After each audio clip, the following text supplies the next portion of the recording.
Hello बच्चों, आज की इस वीडियो में हम बात करेंगे इलेक्ट्रिक चार्ज के ऊपर। क्या आपने कभी सोचा है कि एटम का फॉर्मेशन हुआ कैसे? जैसा कि हम सब जानते हैं कि इस दुनिया में जितने भी सब्सटेंस है बच्चों, वो एटम से बने हुए हैं। Atom is the smallest unit, right? But atom का फॉर्मेशन कैसे हुआ होगा? इसके पीछे जो रीजन है ना बच्चों, वो ये प्रॉपर्टी है। बच्चों याद रखना, चार्ज कोई पार्टिकल नहीं है। बचपन से हम इस टॉपिक के बारे में पढ़ते आए हैं, बट आज बहुत कंफ्यूजन आज तक हमारे माइंड में रहा है। एज अ स्टूडेंट मुझे खुद भी ये कभी समझ में आता ही नहीं था। इसका डेप्थ जो आप पढ़ोगे बच्चों, वो फाइनली क्लास 12 के फिजिक्स में ही पढ़ोगे। तो बच्चों, इलेक्ट्रिक चार्ज बच्चों इस यूनिवर्स का फंडामेंटल प्रॉपर्टी है। जैसे मास, जैसा कि हम जानते हैं बच्चों, कोई भी दो मास एक दूसरे को अट्रैक्ट करता है with the force of gravitation, जिसका हम वैल्यू कैलकुलेट कर सकते हैं। बट दो मास एक दूसरे को क्यों खींचते हैं, इसका एक्सप्लेनेशन अभी तक अवेलेबल नहीं है। सिमिलरली बच्चों, एनर्जी हमेशा फैलते रहना जानता है। जैसे मान लो आप एक बहुत बड़ा रूम है जो अंधकार है, उसमें अगर आप एक कैंडल जला दो तो आप धीरे धीरे देखोगे वो पूरा रूम धीरे धीरे पूरा रोशनी फैल गया। मतलब एनर्जी का एक प्रॉपर्टी है फैलते रहना। कुछ ऐसा ही प्रॉपर्टी होता है, दैट इज इलेक्ट्रिक चार्ज। तो आज हम इसके बारे में डिस्कशन करने जा रहे हैं।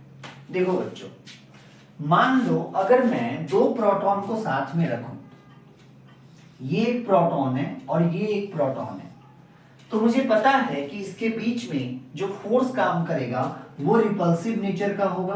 दोनों एक दूसरे को धकेलेंगे, रिपल्स करेंगे, रिपेल करेंगे, है ना?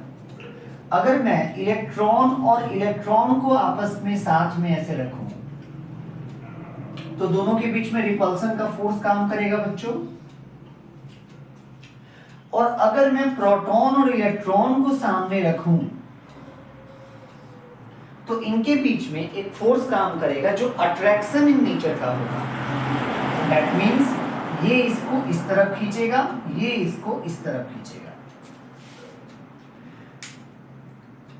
तो इस फोर्स को हम कहते हैं इलेक्ट्रोस्टैटिक फोर्स, जैसा कि आप सभी जानते हैं।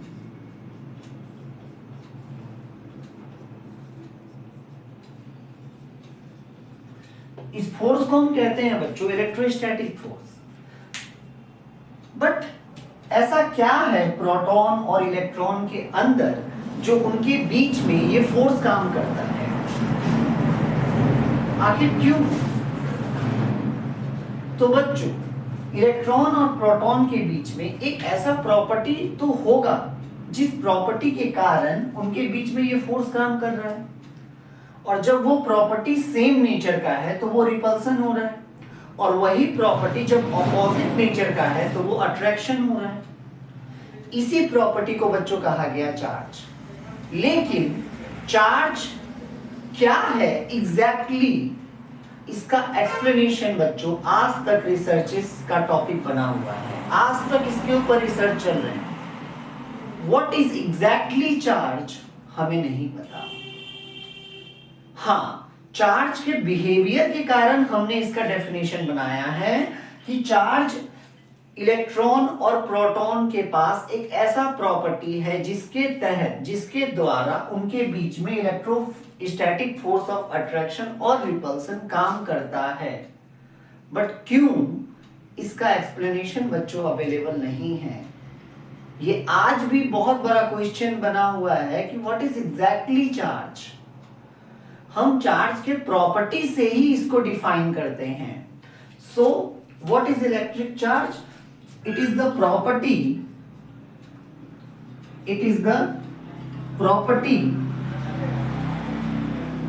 of proton or an electron due to which an electrostatic force of electrostatic force of attraction और रिपल्सन क्रिएटेड बिटवीन देम। तो चार्ज एक प्रॉपर्टी है बच्चों, एक ऐसा प्रॉपर्टी जिसके कारण इलेक्ट्रॉन और प्रोटॉन के बीच में ये इलेक्ट्रोस्टैटिक फोर्स क्रिएट होता है, काम करता है। प्रोटॉन के चारों तरफ इलेक्ट्रॉन रिवॉल्व करता है, ये हमें पता है कि मान लो न्यूक्लियस में प्रोटॉन है और इलेक्ट्रॉन इसके चारों तरफ रिवॉल्व करता रहता है। किसके कारण? इस चार्ज प्रॉपर्टी के कारण। क्योंकि अगर उस इलेक्ट्रॉन के पास, प्रोटॉन के पास ये चार्ज वाला प्रॉपर्टी नहीं होता तो इनके बीच में फोर्स ऑफ इलेक्ट्रोस्टैटिक फोर्स काम नहीं करता और एक एटम का फॉर्मेशन नहीं हो पाता। तो बच्चों यही वो रीजन है इलेक्ट्रिक चार्ज जिसके कारण इलेक्ट्रोस्टैटिक फोर्स इनके बीच में काम करता है। बट क्यों, ये हमें नहीं पता। हाँ, इस फोर्स का वैल्यू हम जरूर कैलकुलेट कर सकते हैं बाय कूलम्ब्स लॉ। जो हमें पता है बच्चों कि जो फोर्स ऑफ अट्रैक्शन और रिपल्सन होता है दो चार्जेस के बीच में, वो बराबर होता है 1/4 pi epsilon not into Q1 Q2 upon R square, and this is Coulomb's law of electrostatic force of attraction or repulsion। तो हम फोर्स का मैग्नीट्यूड पता कर सकते हैं दो चार्ज के बीच में कितना है, बट इसके पीछे का जो रीजन है वो बच्चों एक्सप्लेनेशन आज तक नहीं है, अवेलेबल नहीं है, आप कह सकते हो। अब हम बात करते हैं बच्चों कि इलेक्ट्रॉन और प्रोटॉन पे जो चार्ज का मैग्नीट्यूड है वो कितना है। तो बच्चों इलेक्ट्रॉन पे जो चार्ज का मैग्नीट्यूड होता है ना, वो 1.602 इंटू 10⁻⁻19 कूलम्ब के बराबर होता है। प्रोटॉन पे जो चार्ज होता है वो होता है 1.602 इंटू 10⁻⁻19 कूलम्ब। लेकिन ऐसा माना जाता है कि इसके पास जो चार्ज है प्रोटॉन के पास, ये पॉजिटिव नेचर का है और जो इलेक्ट्रॉन के पास जो चार्ज है वो नेगेटिव नेचर का है। लेकिन इसका मतलब ये नहीं है बच्चों कि ये पॉजिटिव है तो ये थोड़ा सा अच्छा है या पावरफुल है, ऐसा कुछ नहीं है। ये रैंडमली ऐसा सिंबल दिया गया था। असल में बच्चों जब चार्ज का खोज हुआ था ना, तो उस टाइम जब पता चला कि एक न्यूक्लियस के चारों तरफ इलेक्ट्रॉन घूमता है और इलेक्ट्रॉन इलेक्ट्रॉन के बीच में रिपल्सन काम कर रहा है, प्रोटॉन प्रोटॉन के बीच में रिपल्सिव फोर्स काम कर रहा है, बट प्रोटॉन और इलेक्ट्रॉन के बीच में एक अट्रैक्शन वाला फोर्स काम कर रहा है। तो इनको अचानक एक आर्बिट्ररी सिंबल्स दिया गया, एक को पॉजिटिव और एक को नेगेटिव। लेकिन ऐसा नहीं है कि अगर आप माइक्रोस्कोप से इलेक्ट्रॉन को देखोगे तो उसके ऊपर नेगेटिव का थप्पा लगा हुआ है या प्रोटॉन के ऊपर पॉजिटिव का थप्पा लगा हुआ है, ऐसा कुछ नहीं है। सो याद रखना, ये आर्बिट्ररी मतलब रैंडमली चूज किया गया था ये सिंबल इन दोनों के लिए। और आप देख सकते हैं कि इन दोनों का जो चार्ज का स्ट्रेंथ है बच्चों, वो दोनों सेम है, दोनों सेम है। इसका क्या कंक्लूजन है, इसका क्या मतलब है, मैं समझाऊंगा वो। लेकिन मैं पहले ये बता दूं कि ये जो आप कैपिटल C देख रहे हो बच्चों, ये चार्ज का ऐसा यूनिट है, दैट इज कूलम्ब। ठीक है। तो बच्चों अब इसका मतलब क्या हुआ, ध्यान से समझो। इलेक्ट्रॉन के पास, प्रोटॉन के पास, दोनों के पास चार्ज का जो मैग्नीट्यूड होता है वो सेम होता है। इसका क्या मतलब है? इसका ये मतलब हुआ बच्चों कि मान लो अगर मैं दो प्रोटॉन को एक साथ रखूं तो इनके बीच में कोई फोर्स काम करेगा, लेट दैट बी F1, जो रिपल्सन नेचर का होगा। अगर मैं दो इलेक्ट्रॉन को साथ में रखूं तो भी रिपल्सिव फोर्स काम करेगा, लेट इट बी F2। तो बच्चों दोनों के पास चार्ज का मैग्नीट्यूड सेम है, दैट्स व्हाई ये जो फोर्सेस जो होंगे वो दोनों इक्वल होंगे। क्लियर? अब अगर मान लो मैं इस चार्ज पार्टिकल को किसी इलेक्ट्रिक फील्ड में रखता हूं, अब आपके दिमाग में आएगा कि व्हाट इज इलेक्ट्रिक फील्ड। तो बच्चों ये फर्स्ट टॉपिक है हमारे क्लास 12 के फिजिक्स का, जहां पे हम इलेक्ट्रोस्टैटिक चार्ज के बारे में पढ़ रहे हैं। आगे चल के अब मैं एक्सप्लेन करूंगा आपको कि इलेक्ट्रिक फील्ड क्या होता है। आप फिलहाल इतना समझ के रखें कि इलेक्ट्रिक फील्ड जो होता है वो किसी चार्ज का अपना एक फील्ड होता है उसके चारों तरफ, जिसके अंदर कोई अदर चार्ज पार्टिकल अगर प्रेजेंट है तो वो फोर्स फील करता है। जैसे इट्स जस्ट लाइक अ मास, कि मेरे चारों तरफ मेरा एक ग्रेविटेशनल फील्ड है, उसके अंदर कोई भी बॉडी है तो वो मेरे थ्रू फोर्स फील करेगा, दैट इज। तो मान लो बच्चों ये इलेक्ट्रिक फील्ड है, अगर मैं इस इलेक्ट्रिक फील्ड में अगर प्रोटॉन को प्लेस करता हूं तो ये कुछ फोर्स फील करेगा, बिकॉज इसके पास एक प्रॉपर्टी है जिसको हम कहते हैं चार्ज।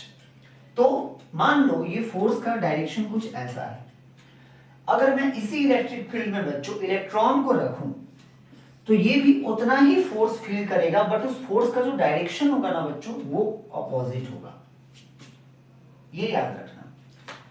प्रोटॉन और इलेक्ट्रॉन को अगर मैं किसी इलेक्ट्रिक फील्ड में रखता हूं तो दोनों पे सेम फोर्सेस काम करेंगे, बिकॉज दोनों के ऊपर चार्ज का मैग्नीट्यूड सेम है, लेकिन उस फोर्स का डायरेक्शन अपोजिट होगा, बिकॉज उनके ऊपर अपोजिट नेचर का चार्ज है। सिमिलरली बच्चों अगर हम इन दोनों को मैग्नेटिक फील्ड में रखें, मैं इलेक्ट्रिक और मैग्नेटिक फील्ड इसलिए बोल रहा हूं क्योंकि मैं लास्ट में इसका वो डेफिनेशन बताऊंगा जो आपके बुक में है, ठीक है। अगर मान लो मैं इलेक्ट्रॉन और प्रोटॉन को अगर किसी मैग्नेटिक फील्ड में प्रोजेक्ट कर दूं, फेंक दूं, ऐसे थ्रो करूं, जैसे मान लो बच्चों ये मैग्नेटिक फील्ड है, मैग्नेटिक फील्ड को हम बी से डिनोट करते हैं, हम आगे के वीडियोस में जानेंगे, इलेक्ट्रोमैग्नेटिज्म वाले चैप्टर में हम अच्छे से इसका स्टडी करेंगे। अगर मान लो किसी में मैग्नेटिक फील्ड में प्रोटॉन को प्रोजेक्ट करता हूं और या इलेक्ट्रॉन को प्रोजेक्ट करता हूं, तो दोनों पे सेम फोर्सेस काम करेंगे, बट उनका डायरेक्शन अलग अलग होगा, बिकॉज उनके ऊपर अपोजिट नेचर का चार्जेस है। किसी भी चार्ज पार्टिकल पे मान लो बच्चों अगर कोई चार्ज पार्टिकल v वेलोसिटी से मूव कर रहा है, ठीक है, और मैग्नेटिक फील्ड का वैल्यू है b, अगर कोई चार्ज पार्टिकल है, let this B charge particle, अगर ये v वेलोसिटी से बच्चों मूव कर रहा है, कितना v वेलोसिटी से मूव कर रहा है इन मैग्नेटिक फील्ड b, और उसका और मैग्नेटिक फील्ड के मान लो बच्चों बीच में जो एंगल है वो है थीटा, तो इसके ऊपर जो फोर्स काम करता है ना, इसको हम कहते हैं बच्चों Lorentz force. What is Lorentz force? Lorentz force का जो बच्चों वैल्यू होता है वो होता है बी क्यू भी साइन थीटा, ये है बच्चों लॉरेंज फोर्स। लॉरेंज फोर्स हमें ये बताता है कि कोई चार्ज पार्टिकल अगर मैग्नेटिक फील्ड में मूव कर रहा है तो उसके ऊपर कितना फोर्स फील होगा, कितना फोर्स फील करेगा, ये बताता है बच्चों लॉरेंज फोर्स। तो हम देख सकते हैं बच्चों अगर मान लो मैं मैग्नेटिक फील्ड को कांस्टेंट रखूं, स्पीड को कांस्टेंट रखूं, तो जो चार्ज का मैग्नीट्यूड है उसी पे डिपेंड करेगा, है ना। अगर मैं सेम एंगल पे प्रोजेक्ट करता हूं इलेक्ट्रॉन और प्रोटॉन को, तो फोर्स किस बात पे डिपेंड करेगा कि चार्ज किसका ज्यादा है। तो हम जानते हैं कि इलेक्ट्रॉन के पास जो चार्ज है वही प्रोटॉन के पास चार्ज है, दैट मींस इलेक्ट्रॉन और proton both will experience same force when placed in magnetic field, and this is Lorentz force, this is Lorentz force. तो बच्चों अब आपका मैं आता हूं किताबी वाले डेफिनेशन के ऊपर। किताबों में आपके पास ऐसा लिखा होगा किताबों में कि charge is the physical property of substance due to which it experience a force when placed in electromagnetic field. इसीलिए बच्चों क्योंकि इलेक्ट्रिक फील्ड में भी अगर मान लो मेरे पास चार्ज है, हालांकि है, मैं भी एटम से ही बना हूं, ठीक है, तो मेरे पास भी चार्ज है, तो अगर मैं इलेक्ट्रिक और मैग्नेटिक फील्ड में रहूं तो मेरे ऊपर एक फोर्स फील करूंगा, बट वो फोर्स मैं क्यों फील करता हूं, चार्ज एग्जैक्टली क्या है बच्चों, इसका एक्सप्लेनेशन किसी के पास अभी तक नहीं है बच्चों। याद रखना फिजिक्स में बच्चों ये सब जो क्वेश्चंस होते हैं ना वो फंडामेंटल क्वेश्चंस होते हैं, जैसे मास क्यों कन्वर्ज करना चाहता है, एनर्जी क्यों फैलना चाहता है, और जैसे आज हमने पढ़ा इलेक्ट्रिक चार्ज के बारे में, इसका एक्सप्लेनेशन बच्चों अभी भी रिसर्च का टॉपिक बना हुआ है, इसके ऊपर आज भी रिसर्च हो रहे हैं बच्चों। जब हमें कुछ नया पता चलता है अपडेट, तो फिर एक नया सवाल, कुछ हमें आंसर मिलता है तो फिर एक नया क्वेश्चन राइज हो जाता है, फिर उसकी वो बन जाता है फंडामेंटल क्वेश्चन, आप ऐसे समझ सकते हो, ठीक है बच्चों। सो आई होप आपको इलेक्ट्रिक चार्ज का कंसेप्ट क्लियर होगा, ठीक है, मैं समझा पाया हूँगा आपको, मुझे ऐसा आशा करता हूँ मैं। तो अगेन बच्चों मैं रिपीट कर दूं, what is electric charge? It is the property of proton और an electron due to which an electrostatic force of attraction और रिपल्सन क्रिएटेड बिटवीन देम। और इसीलिए बच्चों एटम का फॉर्मेशन हो पाया, क्योंकि प्रोटॉन के चारों तरफ इलेक्ट्रॉन घूम सकते थे because of electrostatic force, and that's why हम सभी का फॉर्मेशन हो पाया। So thank you so much for watching.